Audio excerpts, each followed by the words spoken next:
अस्सलाम वालेकुम। आज हम डिस्कस करेंगे कि छींक क्या है, हम क्यों छींकते हैं, स्नीजिंग का प्रोसेस क्या है और छींक को रोकना क्यों नहीं चाहिए, क्या ये हमारे लिए फ़ायदेमंद है या नुकसानदेह है। फर्स्ट ऑफ ऑल, स्नीज़ क्या है? ये रिफ्लेक्स है, एक रिस्पॉन्स है। हमारा अपर रेस्पिरेटरी ट्रैक्ट है, वो किसी इरिटेशन को फील करता है, उसमें इरिटेशन फील होती है तो हम छींक देते हैं। अब अपर रेस्पिरेटरी ट्रैक्ट क्या है? जो हमारा निज़ाम है जिसके ज़रिए हम सांस लेते हैं, जो कि हमारे नाक से लेकर लंग्स तक यानी कि फेफड़ों तक जाता है। अगर इस रास्ते हम सांस ले रहे हैं, हवा में कोई ऐसा फ़ॉरेन पार्टिकल है, कोई ऐसी फ़ॉरेन बॉडी है जो कि हमारे सांस के ज़रिए, हवा के ज़रिए नाक से फेफड़ों तक जाती है और वो हमारे लिए फ़ायदेमंद नहीं है, वो नुकसानदेह है हमारे जिस्म के लिए, तो अल्लाह ताला ने कुदरत ने एक ऐसा निज़ाम रखा है कि हमें फ़ौरन छींक आ जाती है। वो फ़ॉरेन पार्टिकल हमारी बॉडी से बाहर निकल जाता है छींक के ज़रिए। तो इस रिफ्लेक्स को, इस रिस्पॉन्स को, हमारी बॉडी की तरफ से जो रिस्पॉन्स आता है उसे क्या बोलते हैं? स्नीजिंग, छींकना।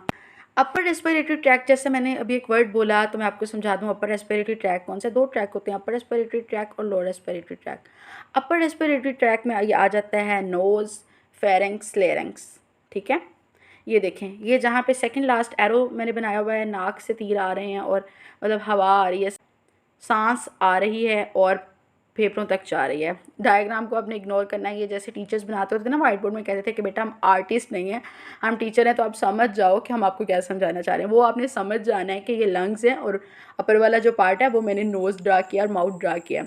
तो ये जो एरोज़ आ रहे हैं ये हवा नाक से फेफड़ों तक आ रही है। ये जो सेकेंड लास्ट एरो है यहाँ तक जो है ये हमारा लेरिंग्स आ जाता है। इतने हिस्से को बोलते हैं अपर रेस्पिरेटरी ट्रैक। तो अपर रेस्पिरेटरी ट्रैक्ट में अगर कोई फॉरेन पार्टिकल आ जाते हैं, जैसे कि पोलन्स आ जाते हैं, तो हमारी बॉडी एक रिस्पॉन्स देती है, एक जवाब देती है और ज़ोर से हमें छींक आती है, जिसकी वजह से वो पार्टिकल हमारी बॉडी से बाहर हवा के ज़रिए चला जाता है। अब छींक क्या है? एक सडन, अचानक आने वाला, फोर्सफुल, ज़ोर के साथ, कन्वल्सिव, अचानक को बोलते हैं, झटके को बोलते हैं। झटका है जो कि जिससे क्या होता है, एक्सपल्शन ऑफ एयर होती है, हवा बाहर निकल जाती है नाक के और मुंह के ज़रिए। और ये होता क्यों है? अगर हमारी जो रेस्पिरेटरी ट्रैक के म्यूकस मेम्ब्रेन होती है, जिसने हमारी रेस्पिरेटरी ट्रैक को कवर किया होता है, उसको कोई चीज़ इरिटेट करती है, तंग करती है, तो फ़ौरन एक रिफ्लेक्स जनरेट होता है, रिस्पॉन्स जनरेट होता है, जिसके ज़रिए हवा हमारे नाक से और मुंह से झटके से बाहर निकलती है और उस फॉरेन पार्टिकल को बॉडी से एक्सपेल आउट कर देती है। अब हम बात करते हैं ये हमारे लिए फ़ायदेमंद है या नुकसानदेह।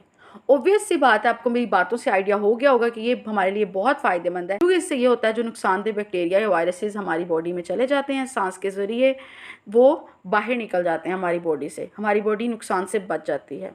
ये इनवॉलंट्री है, मतलब हमारे कंट्रोल में नहीं है। दो तरह के एक्शंस होते हैं हमारी बॉडी जो परफॉर्म करती है, वॉलंट्री और इनवॉलंट्री।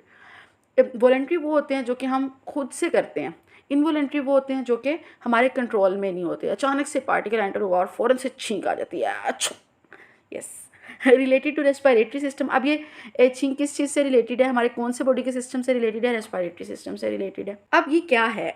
अब ये है हमारी बॉडी का एक तरीका है हमारी नाक से या गले से इरिटेंट्स को रिमूव करने का। इरिटेंट्स क्या होते हैं? कोई भी ऐसा पार्टिकल, कोई डस्ट, मिट्टी का ज़र्रा या बैक्टीरिया, वायरस जो कि इरिटेट कर रहा है, तंग कर रहा है हमारे रेस्पिरेटरी ट्रैक को, वो उसे हम क्या बोलेंगे? इरिटेंट है ये। तो ज़्यादा हो जाएंगे तो इरिटेंट्स। ठीक है, ये हमारे बॉडी का क्या है? एक तरीका है इरिटेंट से जान छुड़वाने का। अब मुझे उम्मीद है कि आप समझ गए हैं कि छींक क्या है, क्यों आती है, इसको रोकना चाहिए या नहीं। बिल्कुल भी नहीं रोकना चाहिए। अब आपके लिए फ़ायदेमंद है, अब आप समझ गए हैं कि इसको रोकेंगे तो इससे हमारा ही नुकसान है। देन ये कि अगर आपको छींक आए तो आपको टिश्यू यूज़ करना चाहिए, ऐसे ही हर जगह नहीं छींकना चाहिए, क्योंकि जो पार्टिकल हैं जो हमारे माउथ से जब छींक आ रही होती है, नाक से आ रही होती है, जो माउथ से ड्रॉपलेट्स आ रहे होते हैं, ड्रॉप्स निकल रहे होते हैं, उनके ज़रिए वो जो बैक्टीरिया या वायरस है वो दूसरे लोगों को भी फैल सकता है, दूसरे लोगों तक पहुंच सकता है। इसलिए जैसे ही छींक आती जाए हमें नाक पे या तो टिश्यू रख लेना चाहिए या फिर मुंह के आगे हाथ रख लेना चाहिए, ताकि दूसरे लोगों को उन जरासीमों से बचाया जा सके।